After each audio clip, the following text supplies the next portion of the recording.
Sous un ciel de feu, le destin de Bastien bascule. Sa machine le lâche, l'usine l'abandonne. Pour sauver sa terre, il va commettre l'irréparable. Un pacte brisé, une liberté volée. Son choix final va tout changer. Restez jusqu'au bout pour découvrir ce geste fou. 22 années durant, Bastien Delaroche avait cultivé le sol ingrat et noble des Hautes-Roches, là où le basalte du Cantal rencontre la blondeur des blés, apprenant au gré des saisons que la valeur d'une moisson dépend autant de la main qui forge l'outil que de celle qui guide le volant. En sa jeunesse, il avait partagé l'illusion commune à tant d'hommes de la terre, celle qui place l'orgueil dans la puissance brute du métal et la perfection froide de l'ingénierie. Pour lui, si le fer était droit, le reste n'était que littérature. Mais le temps, ce grand maître de sagesse, avait patiemment poli cette certitude, lui substituant une vérité plus profonde, acquise non par les livres, mais par la répétition sacrée du geste. Une machine n'est que la moitié d'une promesse. L'autre moitié réside dans l'honneur des hommes qui s'en portent garant. À l'approche de la cinquantaine, Bastien portait en lui cette conviction avec la sérénité d'un sommet volcanique. Lorsqu'il avait fait l'acquisition, 3 étés plus tôt, du souverain 800 de la Société de traction française, il n'avait pas simplement signé un bon de commande pour le fleuron de l'industrie nationale. C'était un investissement colossal, une somme qui représentait le labeur d'une vie, financée avec la rigueur d'un patriarche sur 7 ans, pour devenir la pièce maîtresse de son exploitation de 145 hectares sur les plateaux d'Aurillac. Il avait choisi les établissements Valmont, la concession locale de la STF, après une étude scrupuleuse qui l'avait convaincu de la noblesse technique de l'engin. Le contrat de garantie, s'étendant sur 4 millésimes, couvrait chaque organe vital de la machine, et Bastien l'avait paraphé avec la dévotion d'un homme scellant un pacte de sang, convaincu qu'il achetait une tranquillité d'esprit aussi solide que le châssis du souverain. Durant 3 saisons, le souverain 800 avait fendu l'horizon sans jamais faillir, sa mécanique orchestrant une symphonie de puissance et de précision. Bastien le soignait avec une piété presque religieuse, respectant chaque intervalle de graissage, consignant chaque heure de fonctionnement dans son grand registre de cuir, conservant la moindre preuve de son entretien méticuleux. Il était un homme qui n'offrait aucune prise au doute, un gardien du temple mécanique. Cependant, en cette 4e année de règne, alors que la seconde semaine de la moisson du froment battait son plein sous un soleil de plomb, l'imprévisible survint, le régulateur de battage, pièce maîtresse de la séparation du grain, rendit l'âme. C'était un mercredi de juillet, à l'heure où la chaleur fait trembler l'air au-dessus des épis, le moment le plus critique de l'année pour qu'une défaillance vienne rompre la cadence. Le blé, gorgé de soleil, n'attendait plus.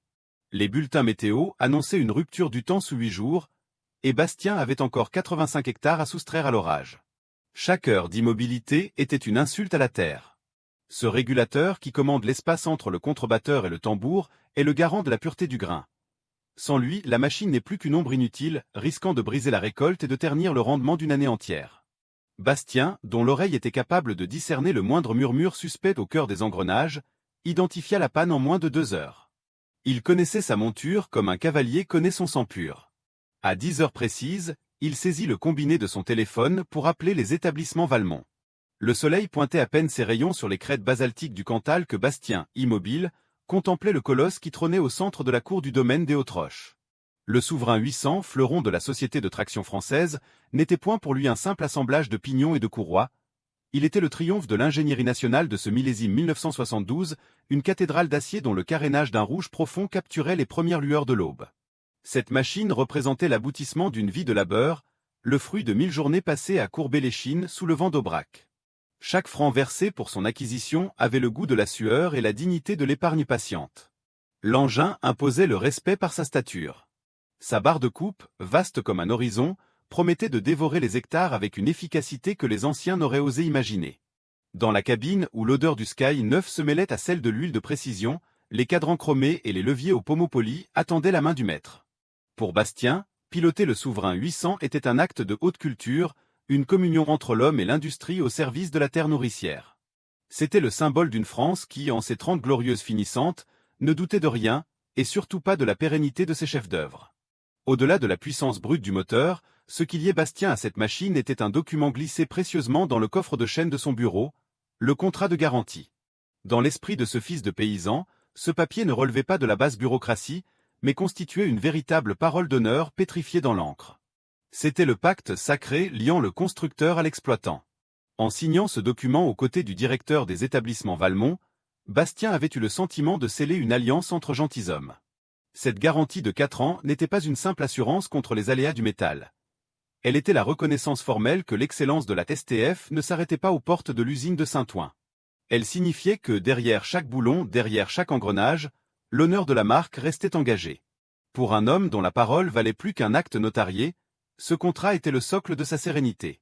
Il savait qu'en cas de défaillance, la société de traction française se tiendrait à ses côtés, car dans ce monde de 1972, on ne vendait pas seulement du fer, on vendait un nom, une lignée et une promesse de solidarité face à l'exigence des moissons.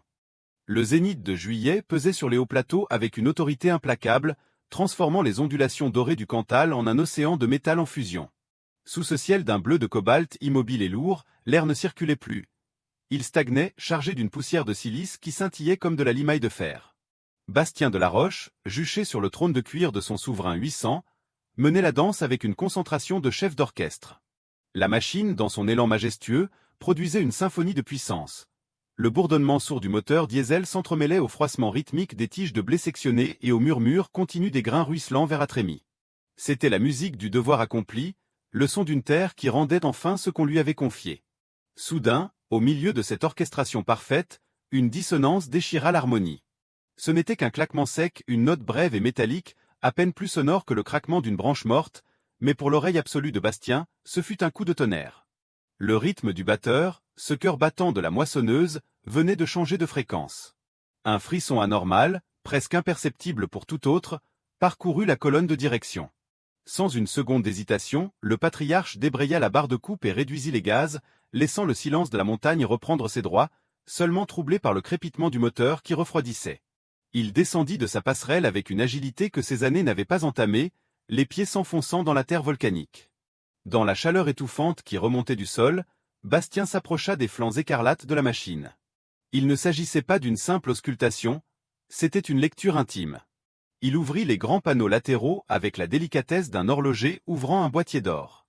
La poussière de paille, suspendue dans l'air immobile, dessinait des rayons de lumière autour de lui.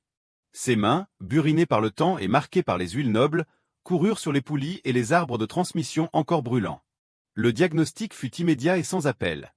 Le régulateur de battage, se composant d'une précision chirurgicale qui module l'écartement des segments pour garantir l'intégrité du grain, s'était figé. Un axe de commande, victime d'une fatigue invisible de la matière, avait rompu son alliance avec le système hydraulique. Sans cette pièce, le souverain 800 n'était plus qu'une cathédrale sans voix, incapable de distinguer le bon grain de la paille. Bastien resta un instant immobile, le regard porté vers les cimes du plomb du Cantal où les premiers nuages d'orage commençaient à bourgeonner sur l'horizon. Il connaissait ce signe, le ciel ne lui accorderait pas de répit.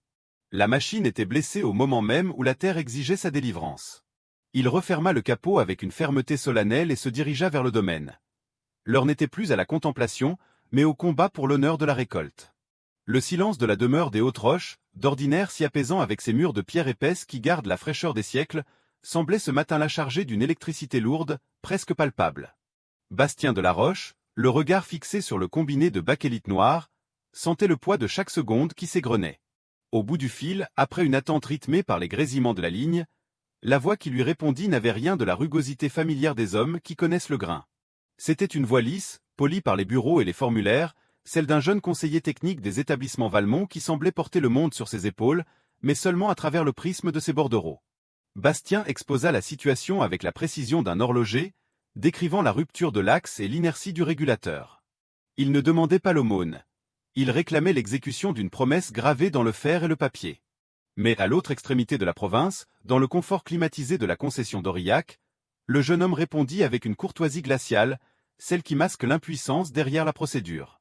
Le verdict tomba, sans appel, tel un couperet sur le bois de l'échafaud, le régulateur de battage du souverain 800 n'était pas en stock.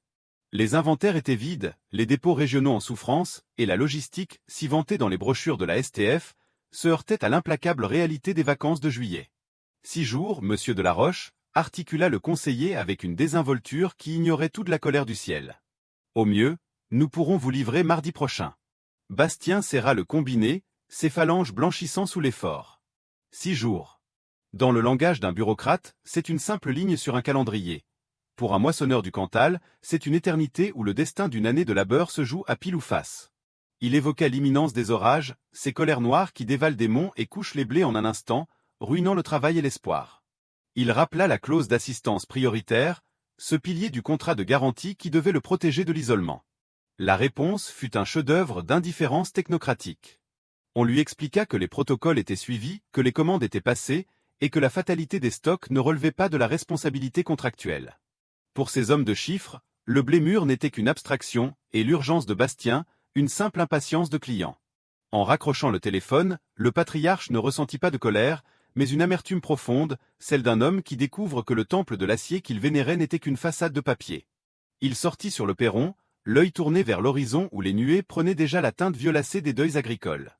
Le pacte était rompu, il était désormais seul face à la montagne. Le ciel du Cantal, ce souverain capricieux, avait troqué son azur de soie contre une livrée de plomb. Depuis le perron des Hautes-Roches, Bastien de la Roche observait les cimes du plomb du Cantal s'effacer derrière d'immenses enclumes de nuées grisâtres, dont les flancs s'illuminaient par instants de lueurs sourdes. Le vent d'ouest, porteur de l'humidité de l'Atlantique, commençait à faire frissonner la mer dorée de ses blés. Il n'avait plus besoin de baromètre, l'orage, cette sentence sans appel de la nature, serait là avant l'aube du surlendemain. Attendre 6 jours les faveurs d'une administration lointaine n'était pas une option. C'était une désertion. D'un geste résolu, il fit rugir le moteur de sa vaillante berline pour s'enfoncer dans les replis tourmentés des vallées.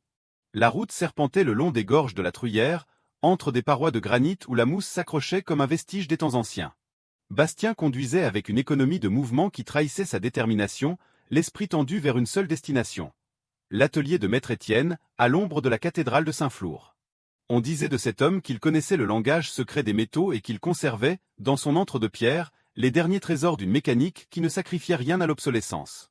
En franchissant le seuil de l'atelier, Bastien fut accueilli par une odeur sacrée.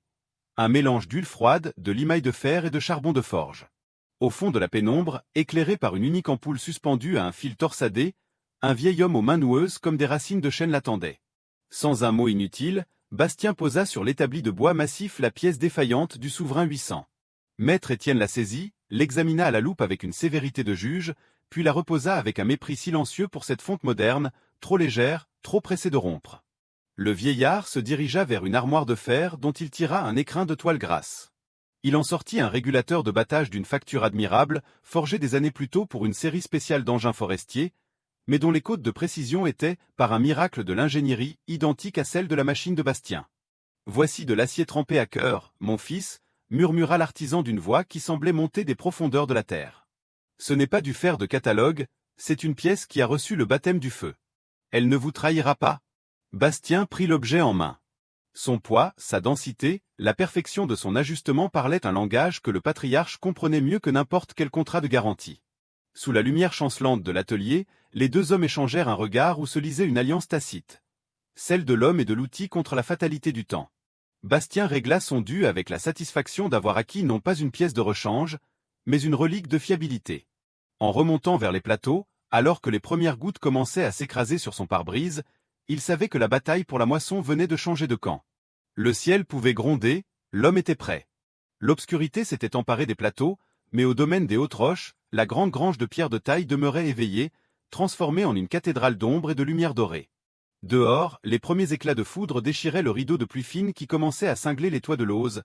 Dedans, l'air était saturé de l'odeur réconfortante de la graisse chaude et du bois sec.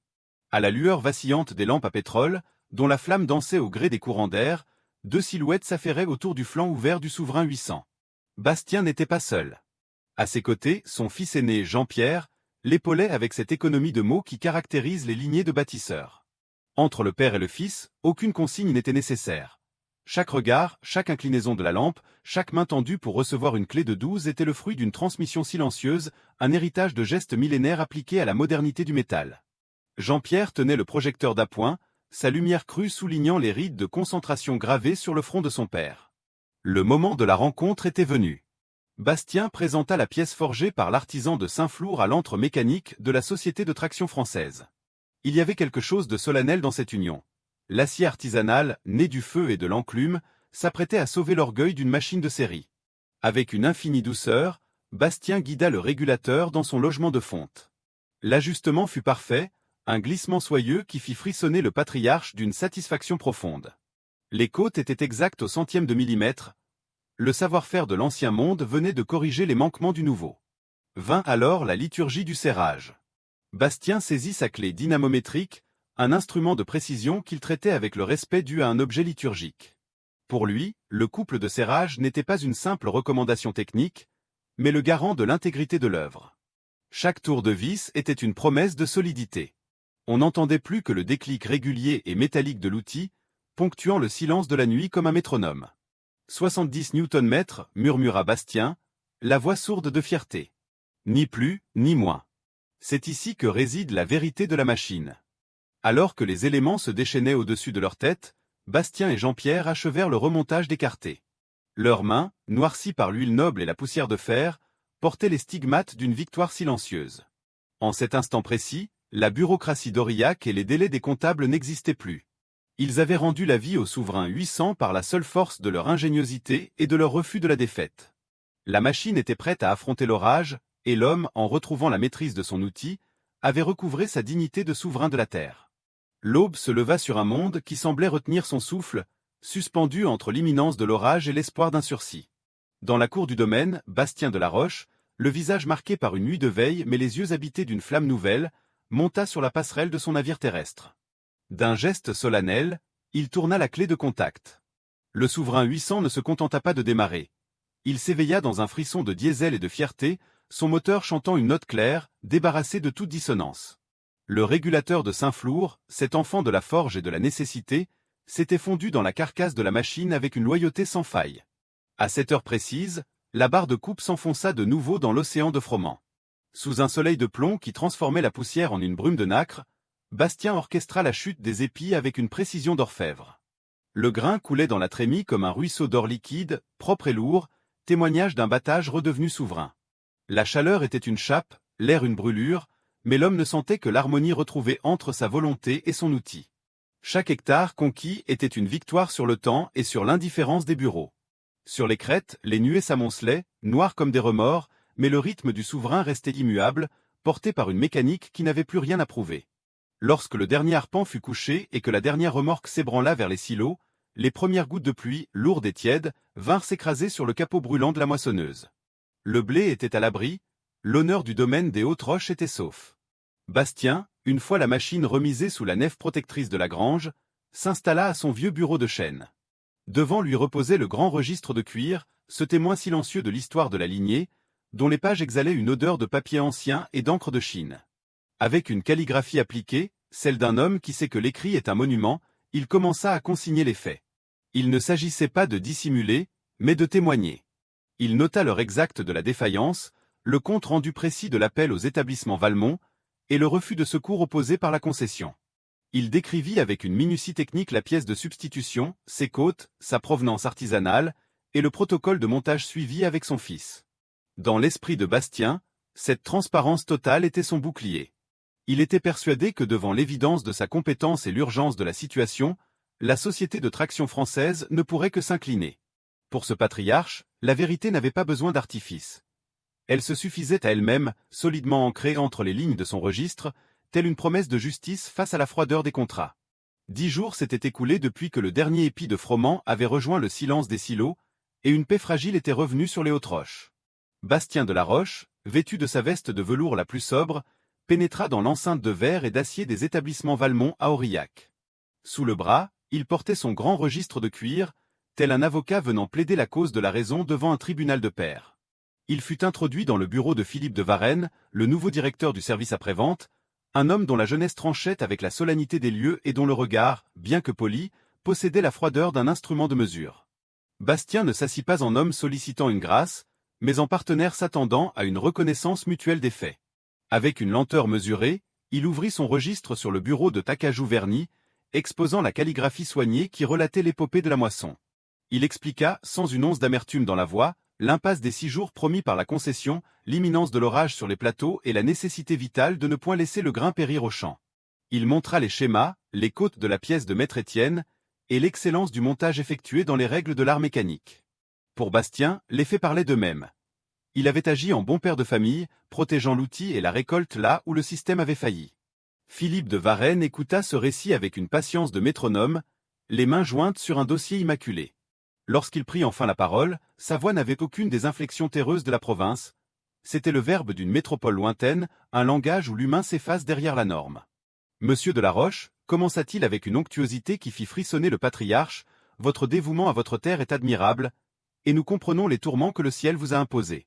Cependant, l'industrie possède ses propres lois, aussi immuables que celles des saisons. En installant un organe étranger, fût-il d'une facture honorable, au cœur d'une machine de la société de traction française, vous avez rompu le sceau qui nous liait. D'un geste précis, il pointa une ligne minuscule au bas d'un document contractuel. La clause 14, alinéa 3, est formelle. Toute intervention non agréée, tout usage de pièces n'émanant point de nos usines de Saint-Ouen, entraîne la déchéance immédiate de la garantie. Ce n'est point une décision que nous prenons avec plaisir, mais une fatalité juridique. Votre souverain 800 est désormais orphelin de notre protection, pour cette pièce comme pour toutes celles qui pourraient faillir à l'avenir. Le silence qui suivit fut plus lourd que le granit des montagnes. Bastien regarda cet homme qui, d'une simple phrase, venait d'effacer des années de fidélité et de nier la réalité du travail des champs au profit d'une ponctuation contractuelle. Il ne s'agissait plus de mécanique, ni même d'argent. C'était le procès d'un monde où la signature d'un comptable pesait plus lourd que la main tendue d'un moissonneur. Pour la première fois, Bastien sentit que le rouge du souverain 800 n'était plus celui de la passion, mais celui d'une bureaucratie qui avait perdu le sens du sol. Il referma son registre de cuir avec une dignité glaciale, comprenant que l'honneur ne se discutait pas avec ceux qui ne connaissaient que la loi des chiffres. L'alliance était morte, non point sur un champ de bataille, mais sur un coin de bureau. Le retour vers le domaine des Hautes-Roches se fit dans un silence de cathédrale, seulement troublé par le souffle du vent sur les vitres de la berline. Bastien de la Roche ne ressentait ni colère volcanique ni amertume stérile. Il éprouvait la clarté froide de l'homme qui, ayant mesuré la profondeur d'une trahison, décide d'en effacer jusqu'à la trace. Pour lui, le souverain 800 n'était plus ce fier navire de l'industrie française qui devait l'accompagner jusqu'au crépuscule de sa carrière. C'était désormais une idole déchue, un colosse de métal dont le cœur battait au rythme d'une bureaucratie qui n'avait pas de terre sous les ongles. Un pacte rompu ne se répare pas avec de l'huile ou des boulons, il se traite par le vide. Dès le lendemain, Bastien s'installa à son secrétaire pour accomplir un acte de probité qui, pour beaucoup, aurait semblé une folie. Il rédigea l'annonce pour la mise en vente de sa moissonneuse avec une minutie chirurgicale. Là où d'autres auraient usé de faux-semblants ou de silence complice, le patriarche fit le choix d'une transparence cristalline. Il décrivit chaque heure de labeur, chaque entretien consigné, mais il s'attarda surtout, avec une honnêteté brutale, sur la réparation de juillet. Il mentionna l'axe forgé par l'artisan de Saint-Flour, la précision du montage, et la sentence impitoyable des établissements Valmont. La garantie était déchue. Il fixa un prix qui n'était point celui du marché, mais celui de la vérité. En soustrayant une somme considérable à la valeur vénale de l'engin pour compenser l'absence de couverture contractuelle, Bastien acceptait de perdre une part de son patrimoine pour préserver l'intégralité de son honneur. Il ne vendait pas seulement une machine, il transmettait une responsabilité. L'annonce fit grand bruit dans les foires et les coopératives du département. On s'étonnait qu'un homme pût se montrer si scrupuleux à son propre détriment. 11 jours plus tard, un exploitant venu des confins de la Lozère, un homme au regard droit nommé Édouard, se présenta aux Hautes-Roches. Bastien lui remit le grand registre de cuir, lui montra les schémas de la pièce artisanale et lui expliqua le fonctionnement du régulateur avec une passion intacte pour la mécanique, mais une distance définitive envers la marque. Édouard, comprenant qu'il avait devant lui un homme dont la parole était plus solide que n'importe quel certificat d'usine, conclut l'affaire d'une simple poignée de main, un geste qui, en cet été 1972, valait encore tous les parchemins du monde. Une fois le souverain 800 disparu derrière les collines, Bastien ne se retourna pas. Son regard était déjà tourné vers le sud, par-delà les vallées du Lot, vers les terres de l'Aveyron. Il avait entendu parler des ateliers mécaniques de l'Aveyron Ama, une maison où l'on disait que les ingénieurs parlaient encore le patois des champs et où la garantie n'était pas un piège, mais un soutien. Il monta dans sa voiture, son fils Jean-Pierre à ses côtés, pour entamer un nouveau chapitre. Il partait chercher non point une machine de remplacement, mais une alliance fondée sur le respect mutuel du labeur et de l'ingéniosité. La route était longue, mais pour un homme de sa trempe, le prix de la liberté n'est jamais trop élevé lorsqu'il s'agit de labourer un sillon de dignité. Le mois de mars s'annonça sur les plateaux du Cantal avec la douceur d'une promesse tenue. La neige, en se retirant des sommets, laissait place à une terre noire et fertile, prête à recevoir le baptême du printemps. C'est sous ce ciel d'une clarté de cristal que le convoi transportant la nouvelle moissonneuse des ateliers mécaniques de l'Aveyron Ama franchit les portes du domaine des Hautes-Roches. Bastien de la Roche, flanqué de son fils Jean-Pierre, accueillit la machine avec la gravité d'un homme recevant un nouvel allié. L'engin, d'une stature imposante mais sans ostentation, arborait une livrée gris d'acier et bleu de forge, évoquant la solidité des outils de jadis alliés à la précision du futur. Avant même que le moteur ne soit mis en marche, Bastien s'isola dans le silence de son bureau pour accomplir l'ultime rite de passage, l'étude du contrat de garantie. Sous la lumière tamisée, Il parcourut chaque ligne avec l'attention d'un exégète. Ce document ne ressemblait en rien au froid linceul de papier qu'il avait paraphé jadis à Aurillac. Ici, le verbe était empreint d'un respect mutuel, d'une reconnaissance du lien indéfectible entre l'artisan et l'exploitant. Son regard s'arrêta, ému, sur une clause rédigée avec une humanité rare, la clause de sauvegarde de la récolte. Elle stipulait explicitement qu'en cas de péril imminent pour le grain, l'initiative du paysan, guidée par les règles de l'art, serait non seulement tolérée mais saluée comme un acte de responsabilité. Le pacte ne reposait plus sur la soumission aveugle, mais sur l'intelligence du terrain. Bastien reposa le document et sortit rejoindre son fils. Ensemble, ils passèrent les 3 semaines suivantes à explorer les entrailles de l'amas, apprenant à connaître chaque pignon, chaque canal hydraulique, comme on apprend le caractère d'un nouveau compagnon de route. Il n'y avait plus de secret, seulement une confiance qui se bâtissait dans le partage du savoir-faire. Le fils écoutait le père, et le père voyait dans les yeux du fils la relève d'une paysannerie qui refusait de devenir l'esclave des comptables. Le jour du premier essai arriva.